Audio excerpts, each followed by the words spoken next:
الحمد لله الحمد لله الذي أنزل السكينة في قلوب المؤمنين ليزدادوا إيمانا مع إيمانهم. أشهد أن لا إله إلا الله وحده لا شريك له، وأشهد أن محمدا عبده ورسوله. اللهم صل على سيدنا محمد وعلى آل سيدنا محمد. قال الله تعالى في كتابه الكريم وهو أصدق القائلين: أعوذ بالله من الشيطان الرجيم. بسم الله الرحمن الرحيم. يا أيها الذين آمنوا اتقوا الله حق تقاته ولا تموتن إلا وأنتم مسلمون. يا أيها الناس اتقوا ربكم الذي خلقكم من نفس واحدة وخلق منها زوجها وبث منهما رجالا كثيرا ونساء. واتقوا الله الذي تساءلون به والأرحام إن الله كان عليكم رقيبا. يا أيها الذين آمنوا اتقوا الله وقولوا قولا سديدا يصلح لكم أعمالكم ويغفر لكم ذنوبكم، ومن يطع الله ورسوله faqad faza fawzan azima. Amma ba'd. Ma'asyiral mu'minin, sidang jamaah Jumat yang insyaallah dimuliakan oleh Allah. Alhamdulillah, kembali kita bersyukur memuji Allah Subhanahu wa taala, yang mana Allah masih mengizinkan kita untuk sampai umur kita di Jumat yang berkah ini. Banyak manusia yang saat ini terbaring kaku di rumah sakit menunggu jadwal operasi. Banyak manusia yang saat ini berada di atas mobil ambulans menuju ke ruangan unit gawat darurat. Bahkan banyak manusia yang saat ini berada di atas keranda jenazah menuju ke alam kubur. Maka bersyukurlah kita, Allah masih izinkan kita hingga di Jumat yang berkah ini. Tak lupa, tidak pernah kita berhenti untuk senantiasa bersalawat kepada Rasulullah Muhammad sallallahu alaihi wasallam. Man shalla alayya salatan sallallahu alaihi ashran. Siapa yang bersalawat kepadaku, kata Nabi, sekali saja. Satu kali saja kita bersalawat, Pak. Allahumma salli ala Muhammad atau Allahumma salli ala Sayyidina Muhammad sallallahu alaihi ashran, maka Allah bersalawat kepada kita sebanyak 10 kali. Kalimat yang sangat mudah, tetapi manakala kita senantiasa hidupkan dalam kehidupan kita, maka akan mendatangkan manfaat di dunia dan di akhirat. Itulah dia salawat. Jamaah Jumat yang insyaallah dimuliakan oleh Allah, hari Jumat merupakan hari yang begitu penting bagi kita untuk senantiasa meningkatkan ketakwaan kita kepada Allah. Allah Subhanahu wa taala berfirman, "Wa tazawwadu fa inna khairaz zadi taqwa." Bawa bekal, karena sesungguhnya sebaik-baik bekal, semulia-mulia persiapan adalah takwa kepada Allah. Jadi manakala kita hendak meraih kebahagiaan hidup di dunia dan di akhirat, tiada lain dengan kita berbekal takwa kepada Allah. Jamaah Jumat yang insyaallah dimuliakan oleh Allah, Jumat hari ini merupakan Jumat yang ketiga di bulan Zulhijjah, salah satu bulan haram yang sangat dimuliakan di hadapan Allah Subhanahu wa taala. Para ulama kita mengatakan, barang siapa yang sungguh-sungguh beribadah di bulan-bulan haram, maka niscaya Allah akan melipat gandakan amalan-amalannya. Sebaliknya, Siapa yang bermaksiat di bulan haram, maka Allah juga melipat gandakan dosanya. Di bulan Zulhijjah ini terkumpul seluruh ibadah, rukun Islam, sampai haji di bulan Zulhijjah ini pun masuk. Makanya bulan Zulhijjah ini tidak bisa terlepas daripada kemuliaan, hikmah-hikmah kehidupan daripada Nabiullah Ibrahim beserta keluarganya. Salah satu Khalilullah, kekasih Allah Subhanahu wa taala, Rasul Ulul Azmi, satu-satunya nabi yang disebutkan namanya dalam salawat yang kita baca ketika kita mengucapkan tahiyat akhir, yaitu bersalawat kepada Nabiullah Ibrahim alaihissalam, karena kemuliaan daripada Nabi Ibrahim. Apa hikmah kehidupan yang bisa kita ambil? Yang pertama, bahwa pada hakikatnya Allah itu berkuasa atas segala sesuatu. Secara logika, akal manusia tidak masuk akal. Ada orang usianya 86 tahun baru memiliki anak yang dia beri nama Ismail alaihissalam. Nabi Zakaria ketika usianya 120 tahun juga pada bulan Zulhijjah memiliki anak yang pertama di usia yang ke-120 tahun pada bulan Zulhijjah. Secara logika, menurut ilmu kedokteran tidak bisa lagi ada anaknya. Tetapi kalau Allah yang mau, tidak ada yang tidak mungkin. Nabiullah Ibrahim alaihissalam dahulu ketika hendak dihukum oleh Raja Namrud, dinyalakan api yang sangat besar. Sampai-sampai dalam kitab mukjizat disebutkan saking besarnya itu api seperti gunung yang besar.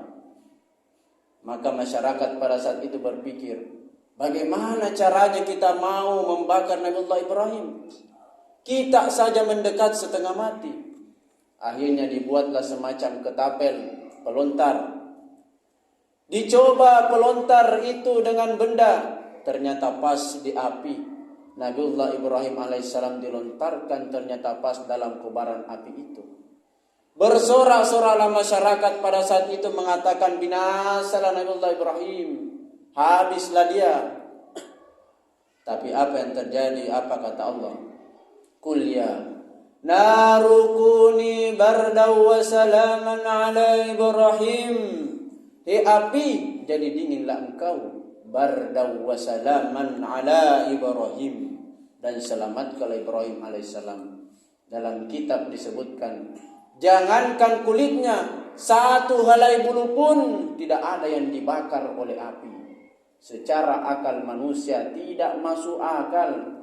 Ada orang yang dibakar tidak mempan. Tapi kalau Allah yang mau, tidak ada yang tidak mungkin. Nabi Musa berada dalam pinggir lautan. Di belakangnya ada Fir'aun lengkap senjata. Di depannya lautan yang sangat dalam. Tidak ada lagi kemungkinan dia akan berhasil. Tapi apa kata Allah? Wahai Musa, pukulkanlah tongkatmu ke lautan. Dipukulkan tongkatnya. Seketika itu lautan terbelah menjadi dua. Lewatlah Musa bersama dengan pengikutnya. Ketika Fir'aun hendak ikut, pas di tengah rapat kembali lautan, binasalah dia bersama kaumnya. Secara akal sehat manusia tidak mungkin ada tongkat yang mampu membelah lautan. Tapi kalau Allah yang mau, tidak ada yang tidak mungkin. Nabi Yunus alaihissalam ditelan oleh ikan yang besar. Bukan dimakan, ditelan. Kalau dimakan pasti hancur. Ditelan dia oleh perut ikan selama 40 hari 40 malam. Tiada zikir yang dia ucapkan selain dia mengucapkan La ilaha illa anta subhanaka inni kuntu minaz zalimin. Tiada ilah Tuhan yang berhak disembah kecuali Engkau ya Allah. Subhanaka, maha suci Engkau ya Allah, inni kuntu minaz zalimin. Sesungguhnya aku ini telah menzalimi diriku sendiri. Hingga akhirnya dimuntahkan oleh ikan, selamatlah dia. Secara akal sehat manusia tidak masuk akal ada orang yang mampu hidup dalam perut ikan. Tapi kalau Allah yang mau, tidak ada yang tidak mungkin. Inilah makna firman Allah Subhanahu wa taala, innama amruhu idza arada syai'a ayyaqula lahu kun fayakun. Kalau Allah yang menghendaki sesuatu, Allah cukup mengatakan kun, jadilah, fayakun, maka jadilah ia.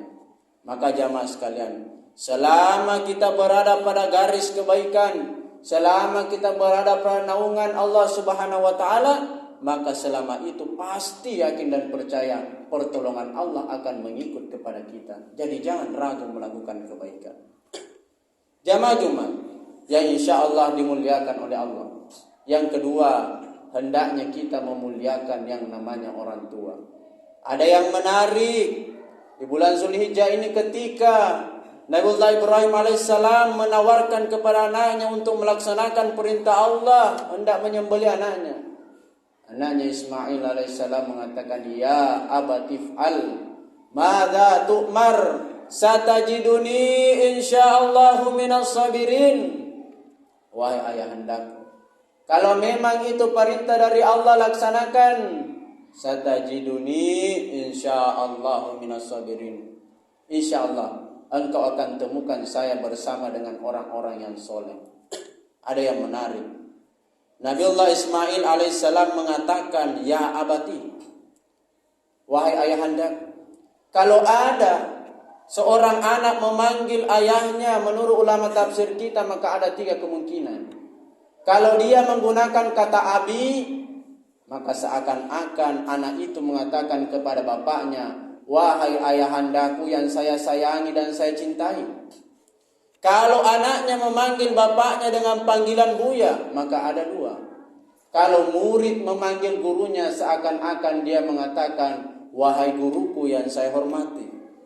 Tapi kalau anak memanggil bapaknya dengan panggilan buya, seakan-akan dia mengatakan, wahai ayahandaku yang saya hormati. Tetapi kalau menggunakan kata abati, kata ulama tafsir kita menggabungkan keduanya. Dia menggabungkan, wahai ayahandaku yang saya cintai, saya sayangi, sekaligus saya hormati. Bayangkan mau disembelih masih bilang, wahai ayahandaku yang saya cintai, saya hormati. Kenapa? Karena dia tidak mau menyakiti perasaan orang tuanya. Maka jangan heran dalam riwayat disebutkan, pernah ada seorang guru yang memanggil muridnya. Dia mengatakan kepada muridnya, wahai muridku, kesinilah engkau. Ini pegang 1 buah kerikil, lalu bawalah ke sana kemari, kasih kanton di kantongmu selama 1 bulan saja. Akhirnya diambillah muridnya. Belum sampai 1 bulan, dia kembali kepada gurunya. Dia mengatakan kepada gurunya, wahai guruku, aku merasa kesusahan membawa 1 buah kerikil ini. Aku tidak mampu membawanya selama 1 bulan. Lalu gurunya mengatakan, wahai muridku, belum sampai 1 bulan kamu hanya membawa kerikil, kamu sudah mengeluh. Sedangkan ibumu selama 9 bulan lebih mengandung engkau dengan penuh kesabaran, merawat engkau dengan penuh kesabaran, memerhatikan gizinya ketika dia makan, bahkan kadang-kala mengelus-elus perutnya agar engkau mampu selamat. Makanya pernah ada seorang sahabat di zaman Rasulullah sallallahu alaihi wasallam menggendong ibunya dalam padang pasir yang luar biasa. 7 kali tawaf keliling sampai dia berkeringat luar biasa menggendong ibunya. Lalu menghadaplah dia kepada Ibnu Umar. Wahai Ibnu Umar, aku sudah luar biasa menggendong ibuku dari kampungku melewati padang yang sangat panas, berkeliling tawaf sebanyak 7 kali. Kira-kira apakah ini sudah mampu membalas jasa-jasa ibu saya? Apa kata sahabat Ibnu Umar? Jangankan itu, 1 hentakan napas ketika ibumu melahirkanmu tidak mampu itu sebanding dengan apa yang engkau lakukan. Makanya betullah ketika Luqmanul Hakim menasihati kepada anaknya dalam Quran surah Al-Luqman, wa idh qala Luqmanu libnihi wa huwa ya'izuhu ya bunayya la tusyrik billah innasyirka la dzulmun 'adzim wa wassaynal insana biwalidayhi ila akhir ayat. Ketika Luqmanul Hakim berpesan kepada anaknya, wahai anakku, janganlah engkau menyekutukan Allah, karena sesungguhnya itu adalah kezaliman yang besar. Setelah itu dia menasihati kepada anaknya, hendaknya berbuat baik kepada orang tua. Jamaah Jumat yang insya Allah dimuliakan oleh Allah. Yang terakhir, hikmah kehidupan yang hendaknya kita terapkan dalam kehidupan kita. Hendaknya kita memuliakan yang namanya manusia. Di bulan Zulhijjah ini, ketika hendak disembelih diganti dengan seekor kambing kibas, apa yang menyebabkan sehingga diganti? Sebenarnya di situ ada hikmah. Pada hakikatnya Allah tidak akan mau mensia-siakan hambanya. Tidak mungkin dia mau menyembelih, mengorbankan hambanya yang soleh dilakukan oleh hambanya yang soleh. Padahal Allah itu adalah Ar-Rahmanur Rahim, yang maha pengasih dan maha penyayang. Allah itu laqad khalaqnal insana fi ahsani taqwim, menciptakan manusia dalam bentuk kejadian yang sebaik-baiknya.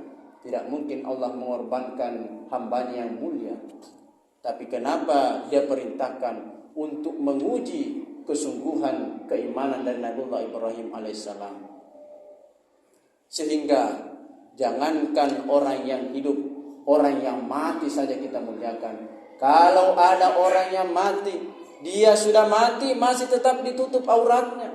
Kita mandikan masih tetap ditutup auratnya, dibersihkan, dikeluarkan kotorannya. Mau hendak dikafani bukan asal kapan, harus yang putih, yang bersih. Harus tetap menutup auratnya padahal orangnya sudah mati. Mau disolati masih tetap dimuliakan, diangkat pelan-pelan. Dimasukkan ke liang kubur, diturunkan pelan-pelan, dihadapkan ke arah kiblat. Setelah itu diturunkan tanah, masih tetap diperbaiki kuburannya, padahal orangnya sudah mati. Artinya apa? Orang yang mati saja kita muliakan, apalagi orang yang masih hidup. Al-muslimu man salimal muslimuna min lisani wa yadihi.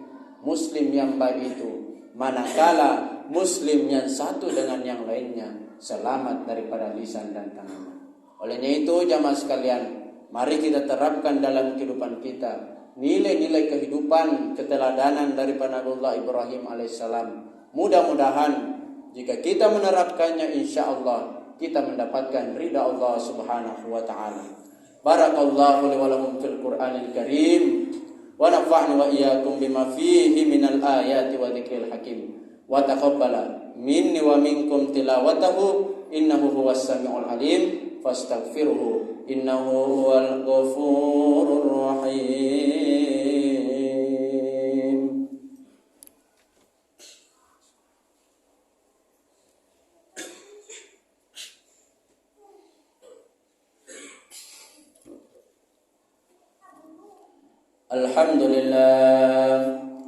Alhamdulillahilladzi arsala rasulahu bil huda wa dinil haqq liyudhhirahu 'ala ad-dini kullihi wa kafaa billahi shahida.